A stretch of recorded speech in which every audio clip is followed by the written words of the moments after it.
नमस्कार दोस्तों, आपका स्वागत है हमारे यूट्यूब चैनल नॉलेज लाइफ में। तो आज का हमारा टॉपिक है दोस्तों sum of two number but compile time. तो दोस्तों हम सीधे टॉपिक पर आते हैं।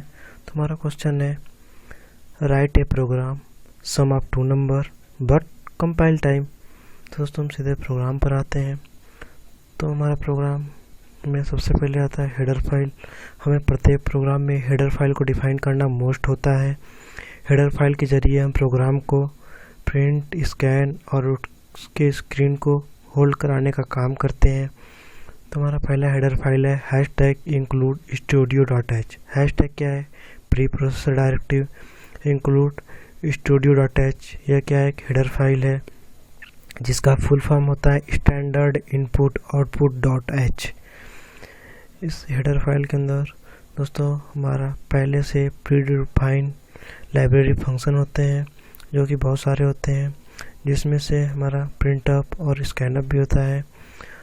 अगर दोस्तों हम अपने प्रोग्राम में header file studio dot H को नहीं लिखते हैं तो हमारा कंपाइलर प्रिंटअप और स्कैनअप का मतलब ही नहीं समझता। इसलिए हमें अपने प्रोग्राम में header file studio dot H को लिखना मोस्ट इम्पॉर्टेंट होता है। तो सब हमारे लाइब्रेरी फंक्शन बहुत सारे होते हैं, बट यहाँ पे हमें प्रिंटअप और स्कैनअप के बारे में जानना है। हमारा दूसरा हेडर फाइल है hashtag include conio dot H.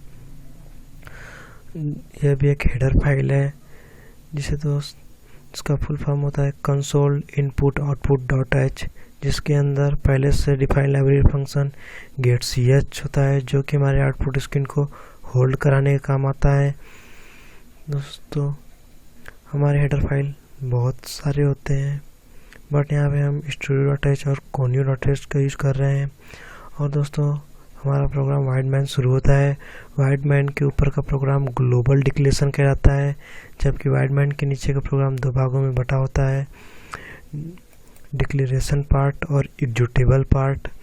दोस्तों जिसके बारे में हम एक अलग वीडियो बनाएंगे जिसमें हम ग्लोबल और डिक्लेरेशन पार्ट के बारे में अच्छे से समझाएंगे। बट यहाँ पे हम सीधे प्रोग्राम को देखते हैं। तो हमारा प्रोग्राम वाइडमैन के से शुरू होता है। वाइडमैन के नीचे हम प्रोग्राम को ओपन कर्ली ब्रेसेस और क्लोज कर्ली ब्रेसेस के अंदर लिखते हैं। दोस्तों हमारा प्रोग्राम शुरू होता है इंट a=4, b=3, सम। अब इंट क्या है? इंट हमारा डेटा टाइप होता है। डेटा टाइप बहुत प्रकार के होते हैं।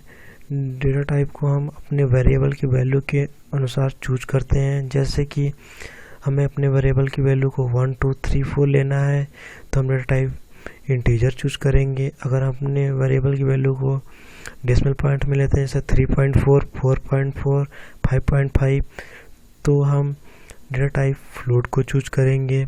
अगर हम अपने वेरिएबल की वैल्यू को ए बी सी डी ऐसे ले रहे हैं तो हम कैरेक्टर का यूज करेंगे।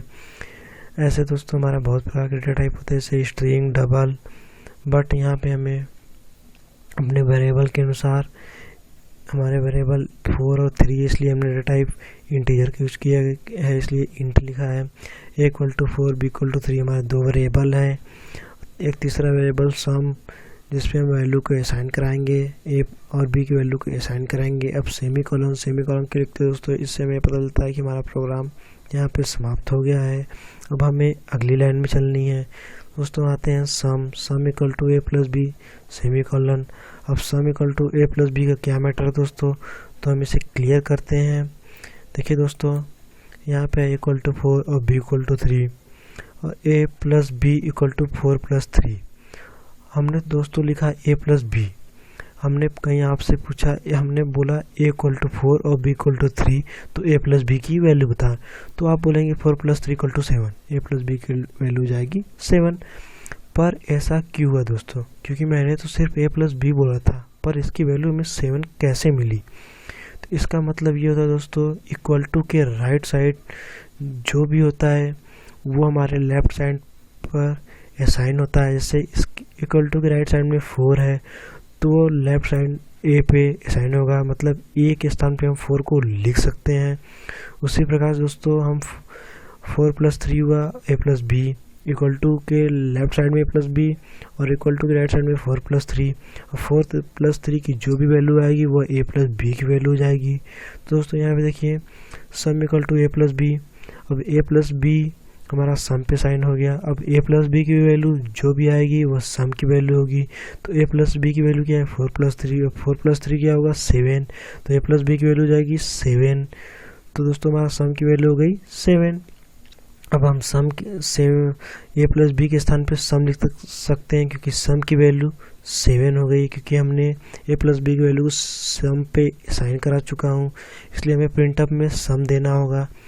दोस्तों आते हैं हम प्रिंटअप में। प्रिंटअप ब्रैकेट के अंदर डबल कॉमा के अंदर सम ऑफ 2 नंबर जो कि हमारा मैसेज है, हम यहाँ पे कुछ भी दे सकते हैं। अब यहाँ पे दोस्तों हम %d क्यों लिखे हैं, क्योंकि हमारा दोनों वेरिएबल का डेटा टाइप सेम है। अगर हम दो सेम प्रकार के वेरिएबल का यूज करते हैं, अगर हम दो सेम प्रकार के वेरिएबल जिनके वैल्यू सेम डेटा टाइप के हो हम उनको यूज करते हैं अपने प्रोग्राम में, तो हमें उनका आउटपुट भी सेम डेटा टाइप का प्राप्त होता है। जैसे हमने 4+3 को यूज़ किया है जो कि हमारा इंटीजर डेटा टाइप के हैं।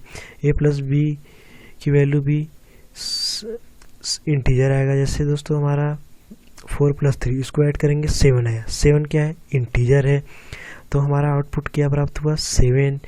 और दोनों वेरिएबल का डेटा टाइप सेम था, इसलिए हमें आउटपुट क्या प्राप्त हुआ सेम डेटा टाइप का। तो दोस्तों इसलिए हमने %d लिखा है। %d डबल कॉमा क्लोज कर देते हैं, फिर कॉमा लगाएं।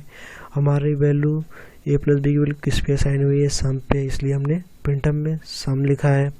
ब्रैकेट बंद किया सेमी कॉलन, मतलब हम अगली लाइन पे आना है। Get ch bracket open bracket close semicolon. अब गेट ch का क्या मतलब दोस्तों, गेट ch हमारे आउटपुट स्क्रीन को होल्ड कराने काम आता है। अगर हम अपने प्रोग्राम में गेट ch को नहीं लिखते हैं तब भी हमारा प्रोग्राम रन करेगा, पर हमें आउटपुट स्क्रीन नहीं दिखाई देगी। हमें क्योंकि हमारा प्रोग्राम रन करेगा बट आउटपुट स्क्रीन दिखाई नहीं देगी। इसका मतलब ये है दोस्तों कि हमारा आउटपुट स्क्रीन आएगा तो, बट हम उसे देख नहीं पाएंगे क्योंकि वो आएगा और तुरंत ही चला जाएगा। इसलिए हमें आउटपुट स्क्रीन को होल्ड करके देखने के लिए गेट ch का यूज़ करते हैं। और दोस्तों हमने कर्ली ब्रेसेस को क्लोज कर दिया, मतलब हमारा पूरा प्रोग्राम कंप्लीट हो गया। अब दोस्तों बात आता है कि हम गेट ch के स्थान पे रिटर्न 0 भी ले सकते हैं, बट हमें इसके लिए वाइड मैन के स्थान पे ऊपर इंट मैन को लिखना होगा, क्योंकि दोस्तों हमारे कुछ नए सॉफ्टवेयर एडवांस सॉफ्टवेयर जिसपे वो वाइड मैन को नहीं समझता है, वो इंट मैन और रिटर्न 0 को ही समझता है। इसलिए हमें दोस्तों इसको भी जानते रहना चाहिए। अगर दोस्तों हम वाइड मैन का यूज़ करते हैं तो हमें आउटपुट स्क्रीन को होल्ड कराने के लिए गेट ch का यूज़ करना होगा। अगर हम इंट मैन का यूज़ करते हैं तो हमें रिटर्न 0 देना होगा। दोस्तों ये हमारा पूरा प्रोग्राम था। आई होप आपको ये पूरा प्रोग्राम समझ में आया हो। अब मैं आपको ले चलता हूँ दोस्तों अपने सॉफ्टवेयर एडवांस टर्बो C++ पे, जहाँ मैं आपको प्रोग्राम को कंपाइल टाइम में रन करा के दिखाऊंगा। दोस्तों मैंने यहाँ पे बोला कंपाइल टाइम या रन टाइम। तो दोस्तों कंपाइल टाइम या रन टाइम का मतलब होता है कि अगर हम प्रोग्राम को आउटपुट स्क्रीन पर अपने किसी प्रोग्राम में दो वेरिएबल को यूज किया, अब उसकी वैल्यू को हम अपने आउटपुट स्क्रीन आने के बाद उस पे इंटर कराते हैं तो ये हमारा रन टाइम होता है। बट अगर हम अपने प्रोग्राम में वेरिएबल की वैल्यू को प्रोग्राम को इनपुट कराते समय ही दे देते हैं तो ये हमारा कंपाइल टाइम होता है। तो दोस्तों ये हमारा पूरा प्रोग्राम था। तो दोस्तों हम आपको प्रोग्राम को जब रन करके दिखाएंगे तो आपको प्रोग्राम समझ में आ जाएगा अच्छी तरीके से, इसलिए मैं आपको सीधे प्रोग्राम को रन कराने के लिए अपने सॉफ्टवेयर एडवांस टर्बो C++ पर देखिए दोस्तों हम प्रोग्राम को इनपुट कराने जा रहे हैं। तो सबसे पहले हेडर फाइल को इंक्लूड कराते हैं, हैशटैग इंक्लूड studio.h। दूसरा हेडर फाइल है hashtag include conio.h। Header file के अंदर हमारा पहले से लाइब्रेरी फंक्शन डिफाइन होता है जिसका हम अपने प्रोग्राम में यूज करते हैं। देखिए दोस्तों हमारा प्रोग्राम वाइड मैन शुरू होता है। वाइड मैन के अंदर हम प्रोग्राम को ओपन कर्ली ब्रेसेस और क्लोज कर्ली ब्रेसेस के अंदर लिखते हैं, क्लियर स्क्रीन लगाते हैं आउटपुट स्क्रीन को क्लियर देखने के लिए। अब देखिए दोस्तों हम डेटा टाइप अपने वेरिएबल को देंगे, दो वेरिएबल ये ए और बी। अब ये पे हम कंपाइल टाइम कर रहे हैं, इसलिए यहीं पे वैल्यू दे देंगे उसकी, जो वैल्यू हमारी है, ए की वैल्यू 4 और बी की वैल्यू 5। अब तीसरा वेरिएबल सम जिस पे हम वैल्यू को असाइन करा देंगे। तो दोस्तों हम यहाँ पे प्रिंटअप और स्कैनअप को नहीं लिखेंगे क्योंकि हम कंपाइल टाइम में करें, रन टाइम में करते हैं तो उसको स्कैन कराना पड़ता है, बट यहाँ पे कंपाइल टाइम में वो कर लेता है, इसलिए हम डायरेक्ट प्रोसेसिंग देंगे sum equal to a plus b. बात है प्रिंटअप में, प्रिंटअप में मैसेज देंगे पहले दोस्तों रिजल्ट। अब उसका डेटा टाइप क्या आएगा, इंटीजर, इसलिए %d, अब कॉमा, फिर सम जिस पे हमारी वैल्यू असाइन हुई है। दोस्तों गेट सी लगाते हैं आउटपुट स्क्रीन को होल्ड कराने के लिए। अब दोस्तों कर्ली ब्रेसेस क्लोज हुआ, मतलब हमारा पूरा प्रोग्राम कंप्लीट हुआ। अब हम प्रोग्राम को कंपाइल कराते हैं। देखिए ना तो कोई एरर ना कोई वार्निंग, प्रोग्राम को हम सीधे रन कराते हैं। देखिए दोस्तों हमारा आउटपुट स्क्रीन पे सिर्फ रिजल्ट आया, रिजल्ट इक्वल टू 9। दोस्तों रन टाइम में क्या होता था, हम वैल्यू को आउटपुट स्क्रीन पे देते थे, मतलब 4 की वैल्यू से, मतलब ए की वैल्यू 4, बी की वैल्यू 5, ऐसे वैल्यू हमको इनपुट कराना पड़ता था। बट कंपाइल टाइम में हम वैल्यू को वहीं पे दे दिए हैं। अब हमें आउटपुट स्क्रीन पे सीधे रिजल्ट मिल रहा है। अगर दोस्तों हमें अपने प्रोग्राम को, देखिए दोस्तों अगर प्रोग्राम को हमें रन टाइम में कराने में सुविधा होती है, हम रन टाइम में वैल्यू का इनपुट कराते हैं, जैसे कि इससे हमें फ़ायदा होता है कि हमें जो वैल्यू देनी होती है, चूज़ करनी होती है, हम उसे तुरंत चूज़ कर सकते हैं। बट हम कंपाइल टाइम में मतलब 4 + 5 दे दिए 9, बट हमें याद आया कि हमें 4 + 5 नहीं देना था, हमें 6 + 3 देना था। अब तो यहाँ पे आंसर तो सेम आएगा, बट हमें देना क्या था, ए की वैल्यू 6 और बी की वैल्यू 3। लेकिन दोस्तों यही मेरा रन टाइम होता, तो मान लीजिए हमने 5 + 4 को बोला 9 डालने के लिए, रियल जो हो कि मेरा 9 आएगा, बट हमें किसी ने बोला नहीं 6 + 3 लिखने के लिए। अब तो रन टाइम में तुरंत चेंज कर सकते हैं, बट कंपाइल टाइम में ये हम वहाँ पे जाकर फिर हमें उसकी वैल्यू चेंज करनी होगी, तब हमें आउटपुट मिलेगा। दोस्तों देखिए ये मेरा पूरा प्रोग्राम था।